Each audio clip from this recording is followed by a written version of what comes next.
Ito yung itlog ng shoptail. Kaya natin kailan yung per tin. Yung dalawa. Isa, dalawa. Dalawa yung per tin na itlog. Gagawin natin, ipoposter natin. Yung isa hindi. Mukhang hindi. Pero sama na natin yung poposter natin sa doon sa ayun o. Ayun, may anak sila o. Ito ay society. So dito natin sila poposter.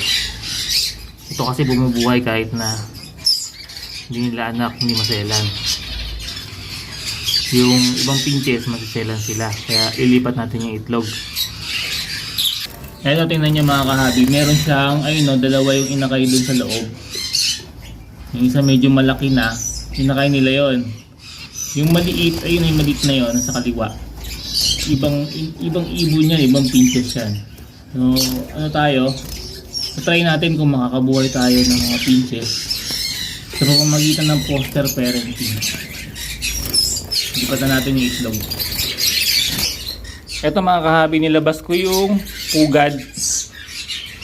Ito, may maliit na inakay ito. Ito, yan o. Yun. Alam ko ano yan eh. Sa Diamond Firetail. Ito. DFT. Kasi ito, ano yan? Society Pinches din. Dito rin natin po-poster yung itlog ng shoptail. Ito. Baka mabuhay. Bubuhay nila yan. Lipat natin.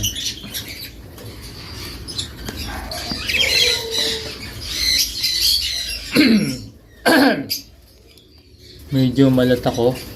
Pasensya na. Malamig kasi palangon. Ayan. Lipatan natin lahat. Sana mapisahan nila lahat yan. Tapos mabuhay. Ito wala na palang ano to, pumilya. Tanggalin na natin yung isa na yun. Mukhang tuyo na siya.